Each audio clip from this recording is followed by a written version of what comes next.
The candidate.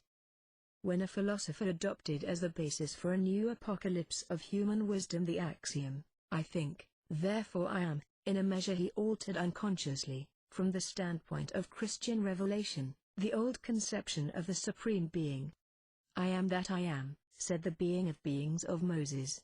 I am he who thinks, says the man of Descartes, and to think being to speak inwardly, such a one may affirm, like the God of St. John the Evangelist, I am he in whom and by whom the word manifests in principio eris verbum. Now, what is this principle? It is a groundwork of speech, it is a reason for the existence of the word. The essence of the word is in the principle is that which is. Intelligence is a principle which speaks. What further is intellectual light?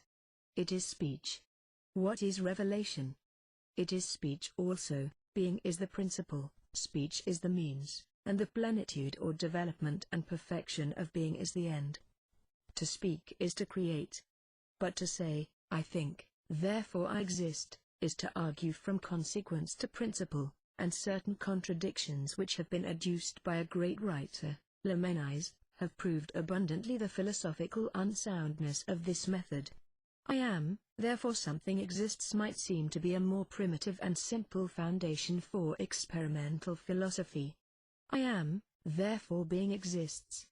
Ego sum qui sum, such is the first revelation of God in man and of man in the world, while it is also the first axiom of occult philosophy. XVXWCXVX. Being is being. Hence this philosophy, having that which is for its principle, can be in no sense hypothesis or guesswork. Mercurius Trismegistus begins his admirable symbol known under the name of the Emerald Table, by this threefold affirmation: it is true, it is certain without error, it is of all truth. Thus, in physics, the true confirmed by experience; in philosophy, certitude purged from any alloy of error; in the domain of religion or the infinite, absolute truth indicated by analogy. Such are the first necessities of true science, and magic only can impart these to its adepts. But you, before all things, who are you, thus taking this work in your hands and proposing to read it? On the pediment of a temple consecrated by antiquity to the god of light was an inscription of 2 words, Know thyself. I impress the same counsel on every man when he seeks to approach science. Magic, which the men of old denominated the sanctum regnum, the holy kingdom, or kingdom of God, regnum Dei, exists only for kings and for priests. Are you priests? Are you kings? The priesthood of magic is not a vulgar priesthood, and its royalty enters not into competition with the princes of this world. The monarchs of science are the priests of truth, and their sovereignty is hidden from the multitude, like their prayers and sacrifices. The kings of science are men who know the truth and then the truth has made free, according to the specific promise given by the most mighty of all initiators. The man who is enslaved by his passions or worldly prejudices can be initiated in no wise, he must reform or he will never attain. Meanwhile he cannot be an adept, for this word signifies a person who has achieved by will and by work. The man who loves his own opinions and fears to part with them, who suspects new truths, who is unprepared to doubt everything rather than admit anything on chance, should close this book, for him it is useless and dangerous.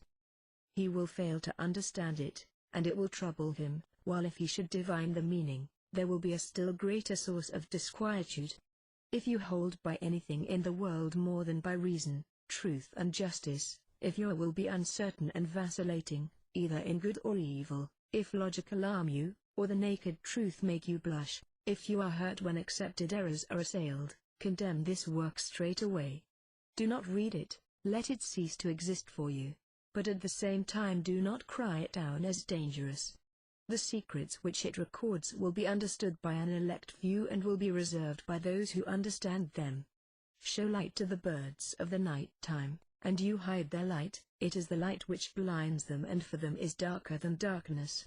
It follows that I shall speak clearly and make known everything, with the firm conviction that initiates alone, or those who deserve initiation, will read all and understand in part. There is a true and a false science, a divine and an infernal magic, in other words, one which is delusive and tenebrous. It is our task to reveal the one and to unveil the other, to distinguish the magician from the sorcerer and the adept from the charlatan. The magician avails himself of a force which he knows.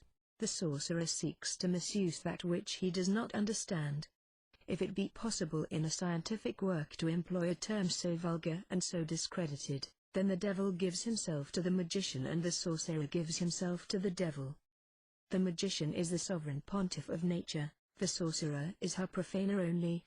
The sorcerer is in the same relation to the magician that a superstitious and fanatical person bears to a truly religious man. Before proceeding further, let us define magic in a sentence. Magic is the traditional science of the secrets of nature which has been transmitted to us from the Magi. By means of this science the adept is invested with a species of relative omnipotence and can operate superhumanly, that is, after a manner which transcends the normal possibility of men. Thereby many illustrious hierophants, such as Mercurius Trismegistus, Osiris, Orpheus, Apollonius of Tyana, and others whom it might be dangerous or unwise to name, came after their death to be adored and invoked as gods. Thereby others also, according to that ebb and flow of opinion which is responsible for the caprices of success, became emissaries of infamous or suspected adventurers, like the Emperor Julian, Apuleius, the enchanter Merlin and that arch-sorcerer, as he was termed in his day, the illustrious and unfortunate Cornelius Agrippa. To attain the sanctum regnum, in other words, the knowledge and power of the Magi, there are four indispensable conditions: an intelligence illuminated by study, an intrepidity which nothing can check, a will which cannot be broken, and a prudence which nothing can corrupt and nothing intoxicate. To know, to dare, to will, to keep silence, such are the 4 words of the Magus, inscribed upon the 4 symbolical forms of the Sphinx. These maxims can be combined after 4 manners and explained 4 times by one another. On the first page of the Book of Hermes the adept is depicted with a large hat, which, if turned down, would conceal his entire head. One hand is raised towards heaven, which he seems to command with his wand, while the other is placed upon his breast. Before him are the chief symbols or instruments of science, and he has others hidden in a juggler's wallet. His body and arms form the letter Aleph, the first of that alphabet which the Jews borrowed from the Egyptians. To this symbol we shall have occasion to recur later on. The Magus is truly that which the Hebrew Kabbalists term Microprosopus, otherwise, the creator of the little world. The first of all magical sciences being the knowledge of oneself, so is one's own creation first of all works of science. It comprehends the others and is the beginning of the great work. The expression, however, requires explanation. Supreme reason being the sole invariable and consequently imperishable principle, and death, as we call it, being change, it follows that the intelligence which cleaves closely to this principle and in a manner identifies itself therewith, does hereby make itself unchangeable and as a result immortal. To cleave invariably to reason, it will be understood that it is necessary to attain independence of all those forces which by their fatal and inevitable operation produce the alternatives of life and death. To know how to suffer, to forbear and to die, such are the first secrets which place us beyond reach of affliction, the desires of the flesh and the fear of annihilation. The man who seeks and finds a glorious death has faith in immortality and universal humanity, believes in it with him and for him, raising altars and statues to his memory in token of eternal life. Man becomes king of the brutes only by subduing or taming them, otherwise he will be their victim or slave. Brutes are the type of our passions, they are the instinctive forces of nature. The world is a field of battle, where liberty struggles with inertia by the opposition of active force. Physical laws are millstones: if you cannot be the miller you must be the grain. You are called to be king of air, water, earth and fire, but to reign over these 4 living creatures of symbolism, it is necessary to conquer and enchain them. He who aspires to be a sage and to know the great enigma of nature must be the heir and despoiler of the Sphinx. Is the human head, In order to possess speech, his the eagle's wings; in order to scale the heights, his the bull's flanks; in order to furrow the depths, his the lion's talons; to make a way on the right and the left, before and behind. You therefore who seek initiation, are you learned as Faust? Are you insensible as Job? No, is it not so? But you may become like unto both if you choose. Have you overcome the vortices of vague thoughts? Are you without indecision or capriciousness? Do you consent to pleasure only when you will, and do you wish for it only when you should? No, is it not so? Not at least invariably, but this may come to pass if you choose. The Sphinx has not only a man's head, it has woman's breasts. Do you know how to resist feminine charms? No, is it not so?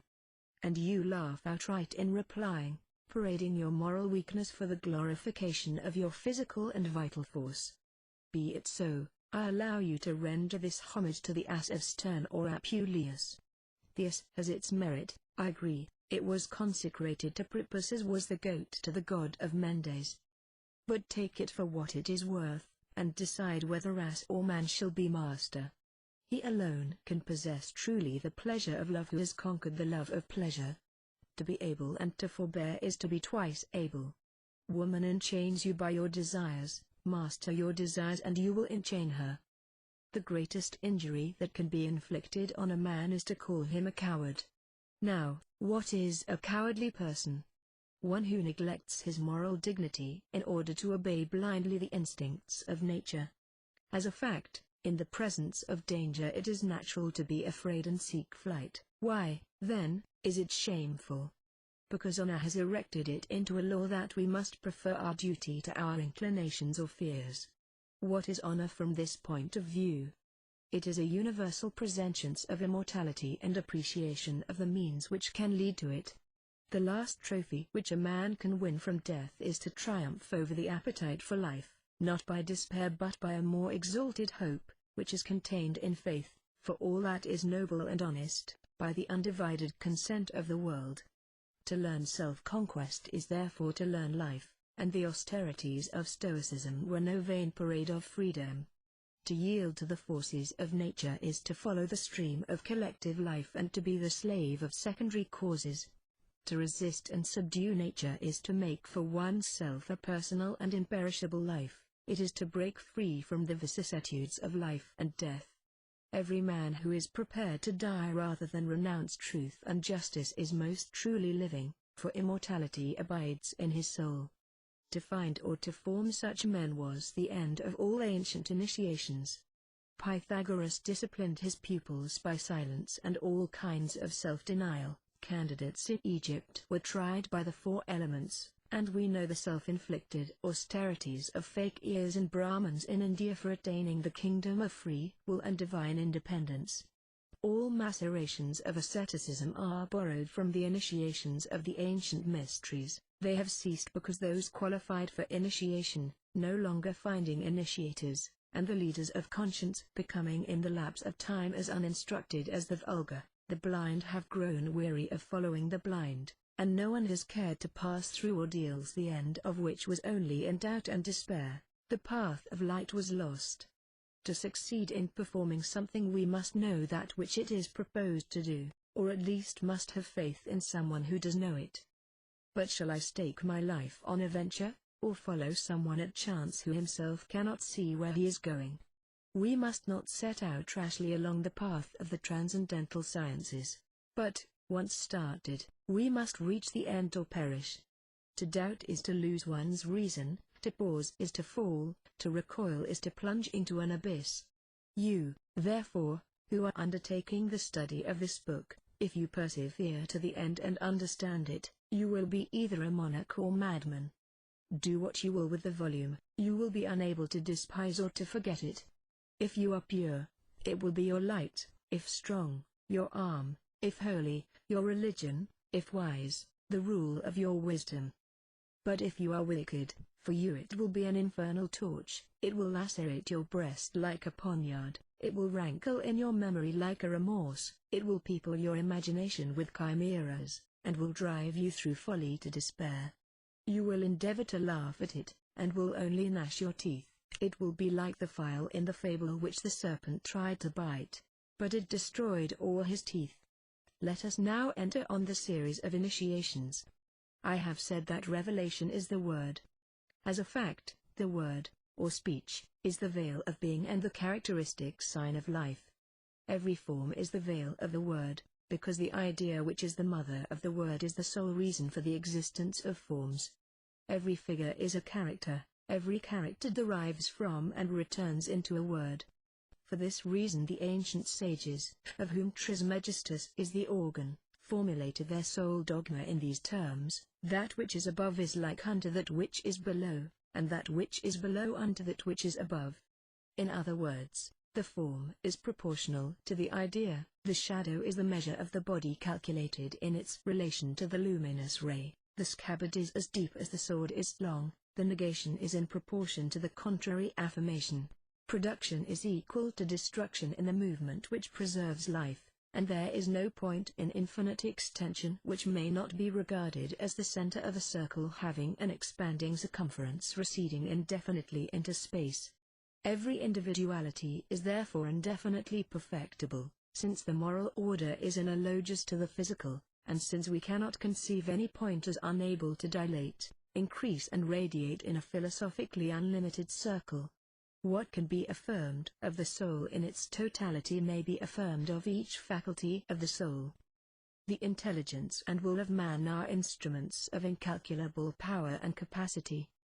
But intelligence and will possess as their helpmate and instrument a faculty which is too imperfectly known, the omnipotence of which belongs exclusively to the domain of magic. I speak of the imagination, which the Kabbalists term the diaphane or translucid.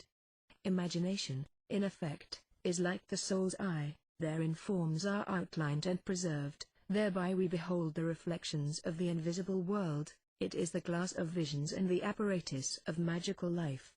By its intervention we heal diseases, modify the seasons, warn off death from the living and raise the dead to life, because it is the imagination which exalts will and gives it power over the universal agent.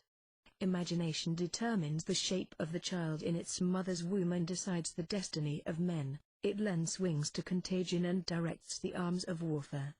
Are you exposed in battle? Believe yourself to be invulnerable like Achilles, and you will be so, says Paracelsus.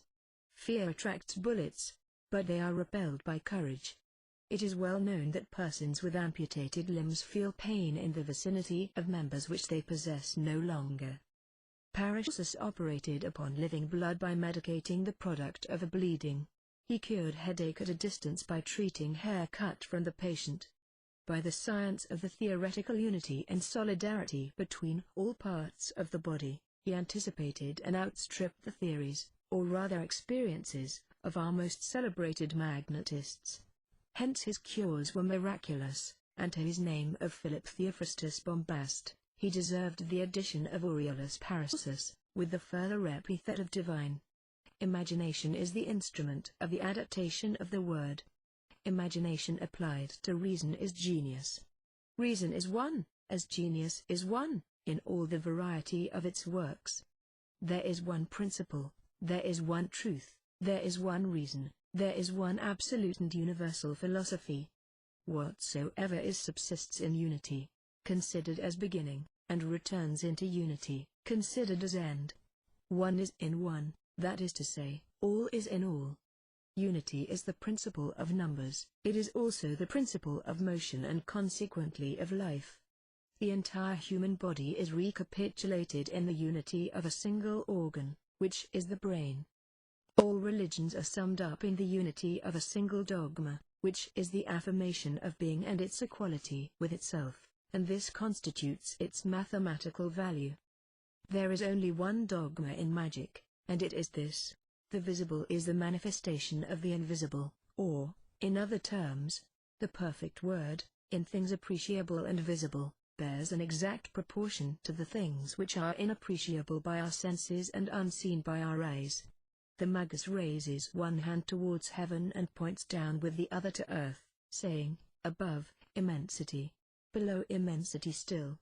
Immensity equals immensity. This is true in things seen, as in things unseen. The first letter in the alphabet of the sacred language, Aleph, apostrophe, represents a man extending one hand